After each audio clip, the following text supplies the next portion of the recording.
नमस्कार। मैं धार्मिक वाला। देश में कोरोना का दूसरा कहर स्ट्रेन आ चुका है और ये एक राजनीति का हिस्सा भी बन चुका है और 2022 तक ये राजनीतिक होती रहे वैसी कोशिशें भी हो रही है। देश में सिर्फ बड़ों के नहीं बच्चों के भी केस सामने आ रहे हैं। एशिया की सबसे बड़ी हॉस्पिटल अहमदाबाद की सिविल में 12 बच्चों के मामले सामने आए थे, उसमें 2 तो नवजात शिशु थे। ये मजाक नहीं है। अगर हम इसे मजाक समझेंगे तो हम मजाक भी बन सकते हैं। इसी के बीच हम आज बात करेंगे ये कोरोना के बारे में और हमारे साथ बात करेंगे महुआ से डॉक्टर धोलकिया साहब। डॉक्टर धोलकिया साहब, आपका स्वागत है हमारे चैनल में। मैं आपको यह पहले पूछना चाह रहा हूँ कि जिस तरह मैंने पहले बात की कि एशिया की सबसे बड़ी सिविल हॉस्पिटल अहमदाबाद में है, वहाँ बच्चों के केस सामने आए हैं। उसमें 2 नवजात शिशु थे। बड़े के तो आ ही रही है, तो आप उसके बारे में बताइए कि बच्चों संक्रमित ना हो, छोटे, उसके बारे में क्या क्या तकेदारी रखनी चाहिए। अच्छा, ठीक है। ये जो छोटे बच्चे हैं और एडल्ट है, वो दोनों के जो प्रिवेंटिव मेजर्स है, अपने आप को बचाने का तरीका, वो डिफरेंट नहीं है, सेम है दोनों में। बच्चे को भी मास्क पहनना है, बच्चे को भी सैनिटाइजर, मतलब अपने हाथ वगैरह जो इन्फेक्शन होते हैं वो इन्फेक्शन हाथ से अपने नाक और मुंह में न स्प्रेड होवे, उसके लिए सैनिटाइजर और हाथ धोना, वो सेम टेक्निक जो एडल्ट के लिए वही यूज करना है। मगर बच्चे हैं ना, थोड़े नटखट होते हैं, तो उसको बच्चे को समझाना और बच्चे को मतलब वो करना डिफिकल्ट होता है, बच्चे को कन्विंस करना डिफिकल्ट होता है कि ये इतना घातक है, मतलब आप इन्फेक्शन से बचने का ये तरीका है, वो उनको पता नहीं है, बिकॉज वो नेचुरल अपने आप में खेलते रहते हैं।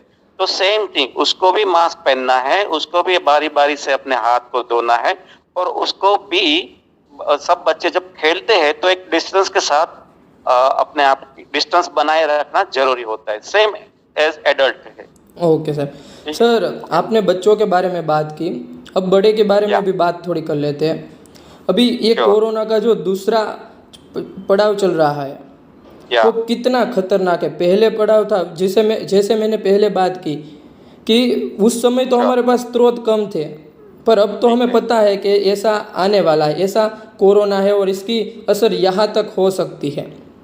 तो उसके बारे में आप क्या कहना चाहेंगे। श्योर, कि ये जो कोरोना है जो पहले आया था उसका R0 एक हमारे एपिडेमियोलॉजी, मतलब जो डिजीज स्प्रेड होता है उसका एक विज्ञान है, उसको हम एपिडेमियोलॉजी बोलते हैं मेडिकल साइंस में।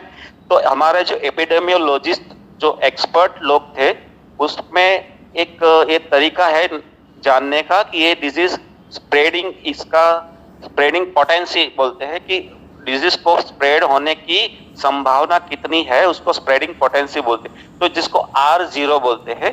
तो पहले जो स्ट्रेन था उसकी R0 बहुत कम थी, 5 या 6। अगर आप किसी आदमी के कांटेक्ट में समझो 20-25 मिनट रहे, 2 आदमी है, वो एक दूसरे के कांटेक्ट में 20-25 मिनट तक रहेगा, तो 100 में से 5 या 6 आदमी इन्फेक्ट होता था पहली के स्ट्रेन में। और इस बार जो स्ट्रेन है वो हमने सुना है कि इसका R0 27 होता है, मतलब 100 आदमी एक दूसरे के कांटेक्ट में अगर रहते हैं तो 100 में से 27 आदमी इन्फेक्ट हो जाता है, तो R0 उसका बहुत बढ़ चुका है। तो इसका मतलब ये है कि ये स्ट्रेन बहुत इन्फेक्शियस हो गई है, वेरी इन्फेक्शियस। और दूसरा ये हमने एक नोटिस करा है कि पहले एक दूसरे के 20-25 मिनट कांटेक्ट में रहते थे, तब जाके इन्फेक्शन की संभावना होती थी। अब 2-3 मिनट के कांटेक्ट में भी इन्फेक्शन हो जाने की संभावना बहुत हो चुकी है। तो जस्ट कांटेक्ट में आया और इन्फेक्ट हो गया, तो ये इन्फेक्शियस बहुत हो चुका है सेकंड स्ट्रेन। इसकी वजह से पहले हम सुनते थे कि पूरे फैमिली में 1 या 2 आदमी को बीमारी लगी है, अब हम ये सुनते हैं कि पूरे फैमिली में शायद 1 आदमी बचा है। तो ये दूसरी स्ट्रेन बहुत ही इन्फेक्शियस है। तो जो आपका सवाल था कि कितना इन्फेक्शियस है, बहुत इन्फेक्शियस है, very very infectious. Okay sir, ऐसी लोगों में बातचीत हो रही है कि इससे बचने के लिए क्या किया जाए। लोग अपने अपनी तरीके से छोटे छोटे उपाय शोध रहे हैं। कोई कह रहा है कि विटामिन सी यूज़ करो, कोई ऐसा कोई वैसा, पर आप डॉक्टर के नज़रिए से क्या कह रहे हैं? श्योर। तो देखिए, किसी भी रोग से बचना प्रैक्टिकली इम्पॉसिबल है कि कोई रोग हमें होगा ही नहीं ऐसा 100%। कोई भी पति माने पथ माने रास्ता। नेचुरोपैथी है, एलोपैथी है, होम्योपैथी, एक पथ एक रास्ता है। तो होम्योपैथी के रास्ते से, नेचुरोपैथी के रास्ते से, एलोपैथी के रास्ते से एक भी आदमी ऐसा 100% दावा नहीं कर सकता कि ये आदमी इस रोग से बच सकता है। हाँ, कम, उसको इन्फेक्शन कम होगा वो हम कर सकते हैं। तो कैसे कम कर सकते हैं? इसके लिए हमें हमारा जो प्रोटेक्टिव मैकेनिज्म है, अकॉर्डिंग टू नेचुरोपैथी, मैंने नेचुरोपैथी का भी थोड़ा अभ्यास करा है कि नेचुरोपैथी मतलब नेचुरल वे, एक कुदरती प्रक्रिया है। तो नेचुरल वे से हम अपने आप को दो तरह से अपने आप को एनर्जी बूस्ट कर सकते हैं, प्रोटेक्ट कर सकते हैं। एक है फिजिकली और दूसरा है मेंटली। फिजिकली मतलब एट बॉडी लेवल। तो बॉडी लेवल हमको क्या करना चाहिए, क्या कर सकते हैं? तो पहले मैंने बताया कि मास्क। तो जो मास्क है, मास्क का दो काम है, एक लेन और एक देन। लेन मतलब मास्क आपको लेने से भी प्रिवेंट कर सकता है और आप देने से भी प्रिवेंट कर सकता है। जिसको इन्फेक्शन हो गया है वो देने वाला है। अगर वो मास्क पहनता है तो वो कम मिनिमम देगा, कम देगा या नहीं भी देगा। और दूसरा है लेने वाला, कि जिसको इन्फेक्शन नहीं हुआ है, तो अगर मुझे लेना भी नहीं है तो लेने वाला भी मास्क पहनेगा और देने वाला भी मास्क पहनेगा। ओके। तो लेन या देन, ये दोनों हम रोक सकते हैं। किस तरह से? तो जो देने वाला है वो सिंपल मास्क पहनेगा तो चलेगा, ओके। जिसमें कॉटन मास्क है, फिर थ्री प्लाई मास्क है, तो रेड होने से मतलब बचाएगा। दूसरा है लेने वाला। तो लेने वाला है, उसको बचाने के लिए, उसको खुद बचने के लिए N95 मास्क आता है, वो मेडिकल मास्क है। तो वो मास्क आप लेने से बच सकते हैं। तो देना और लेना, ये दोनों मास्क से बच सकते हैं। अभी मैंने एक फिजिकल जो अभी किया। अभी सर 6 लेयर वाला मास्क भी निकला है। आज ही की बात है, आज ही ऐसी न्यूज़ आई है कि 6 लेयर वाला मास्क पहनने से कोरोना से बचा जा सकता है। उसके बारे में क्या सोचते हैं आप? देखिए, आपको लेना नहीं है तो आपको वायरस पार्टिकल्स अपने नोज या अपने मुंह में नहीं जाने देना है। एक लेयर भी पहने या 10 लेयर पहने, उसका मकसद एक ही है कि वायरस उसमें से फिल्टर होके आपके नाक और मुंह में नहीं जाना चाहिए। ठीक है? तो ना, ये मास्क 6 लेयर है फिर भी आप ठीक से नहीं पहनते हैं, या एक लेयर है उसको आप ठीक से पहनते हैं, तो उसमें काफी अंतर है। ठीक है? Okay sir. मास्क पहनने का भी एक तरीका है कि जो डायरेक्टली आपके मुंह में और नाक में जाने से रोकता है, और अगर आप ठीक से नहीं पहनते तो साइड में से चला जाएगा, यहां से जाएगा, यहां से जाएगा, यहां से जाएगा। तो मास्क को आपको ठीक से पहनना है, दैट इज वेरी इंपॉर्टेंट, वो बहुत जरूरी है। ओके 6 लेयर पहनो, 1 लेयर पहनो, कुछ भी पहनो। सर। ठीक है? तो मास्क की बात करा मैंने। अब हाँ। दूसरी बात जो मैं फिजिकल प्रोटेक्शन की बात करता हूं मैं, फूड के बारे में है। आपको प्रॉपर फूड लेना है। तो ना तो ज्यादा फूड लेना है और ना तो कम फूड लेना है, प्रॉपर फूड। और इस लहर के चलते आप बने एज पॉसिबल एज हो सके तो तेली पदार्थ कम खाएं। ओके। ज्यादा से ज्यादा ग्लूकोज या शुगर वाला पदार्थ ले, उससे कम प्रोटीन और बिल्कुल कम तेल, क्योंकि इस टाइम में हमको बॉडी नहीं बनाना है। ओके। ठीक है? तो फूड बैलेंस फूड रहना चाहिए। तीसरा है आपका लिक्विड। तो आपको बॉडी के हिसाब से 50 ml पर केजी, अगर एक आदमी का वजन समझो 60 केजी वेट है, ओके। तो 60 into 50, 60 मल्टीप्लाई बाय 50, तो 3 लीटर, 3000 लीटर, 3000 ml, तो 3 लीटर पानी।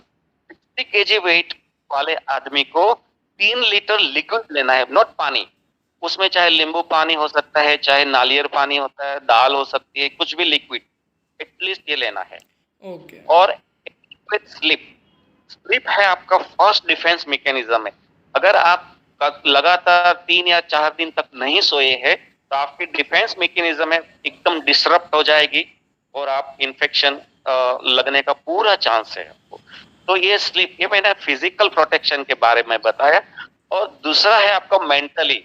तो सर आपके वही अपने मैं आपको मेरा दूसरा सवाल ही वही था आगे का कि क्या अभी क्या है कि अभी ऐसी परिस्थिति आ गई है कि लोग मन ही मन मर रहे हैं, लोग सोच के मर रहे हैं, ऐसा वातावरण रोजाना अभी अभी 24 घंटे पहले की बात करें 10,000 केस आए थे गुजरात में। श्योर अभी या दिन प्रतिदिन केस बढ़ रहे हैं, तो लोग मानसिक रूप से कैसे तैयार हो उसके बारे में। अभी अभी अभी 1 साल पहले ही जब कोरोना आया था पहली लहर, उसमें हमने थाली भी बजाई और दिए भी जलाए, और अभी हम या क्या कर सकते हैं उसके बारे में बताइए। देखिए, मेंटली आपको अपने आप को बूस्ट अप करना है। उसके लिए क्या है कि आप अगर फिजिकली फिट है तो मेंटली ऑटोमेटिक बूस्ट हो जाएंगे। ठीक है, देखिए अगर बारिश आ गई, आप बाजार में जा रहे हैं, बारिश आ गई, तो बारिश के सामने आपने प्रोटेक्शन नहीं करा है और अचानक बारिश आ गई, तो आप क्या करते हैं, दौड़ के किसी दुकान में या किसी वो पेड़ के नीचे आप खड़े हो जाएंगे। तो आपको फिजिकली एक प्रोटेक्शन मिल गया कि चलो अब बारिश मेरे ऊपर नहीं आएगी। तो पहले तो मैंने बताया कि फिजिकली फिट होना है। सेकंड चीज कि अब बारिश आ ही गई है, आ ही रही है, फिर भी मैंने अपने आप को बचा लिया है। तो जो मेंटल एक बनता है कि अपने आप में एक कॉन्फिडेंस आ जाता है कि चलो अब बारिश में हम भीगोगे फिर भी कम भीगोगे। तो ये कोरोना काल में अपने आप को मेंटली कैसे बूस्ट करना है। देखिए, कोरोना मेरे हिसाब से जब तक 70% लोगों को इन्फेक्ट नहीं करता तब तक रुकने वाला नहीं है, जिसको हम हर्ड इम्यूनिटी बोलते हैं। तो ओके। 70 तो हमारा ये मकसद रहेगा कि 70% आदमी जो इन्फेक्ट होता है वो यंग होवे, वो बिलो 50 के, फिजिकली फिट, बाकी कोई उसको डिजीज ना हो जैसे कि डायबिटीज, हाइपरटेंशन। वो आदमी को इन्फेक्ट होना है, होना जरूरी है। वो जब हो जाएंगे, उसका 14-15 दिन हो जाएगा, तब जाके वो आदमी कोरोना को स्प्रेड नहीं करेगा, उसको कोरोना लगेगा भी नहीं और कोरोना स्प्रेड भी नहीं करेगा। तो मेंटली हमको किस तरह से फिट करना है, मेंटली मतलब कि जो आदमी अभी फिजिकली फिट है उसको हमको चलो बाजार में छोड़ देना है। और जो आदमी फिजिकली फिट नहीं है, ओल्ड एज पीपल है, अबाउट 60, जिसका 60 से ऊपर उम्र है, डिजीज है, कोई डायबिटीज, हाइपरटेंशन, कैंसर या कोई किडनी का डिजीज है, उन लोगों को कम से कम अपने आप को एक्सपोज करना है। अगर जीवन और मरण का सवाल नहीं है तो बाजार में मत निकलो, क्योंकि ये जो दूसरा कोरोना है वो किसी को छोड़ने वाला नहीं है। थोड़ा बहुत इन्फेक्ट करेगा, अगर आपकी इम्यूनिटी ठीक है तो आपको थोड़ा सा बुखार आएगा, खांसी वगैरह होगा और अपने आप कोरोना अपने बॉडी में से निकल जाएगा। अगर आपकी इम्यूनिटी अगर कम है, आपकी इम्यूनिटी ठीक है तो आपको कुछ नहीं बिगाड़ेगा, मगर आपकी इम्यूनिटी कम है तो फिर आपको प्रॉब्लम हो सकती है।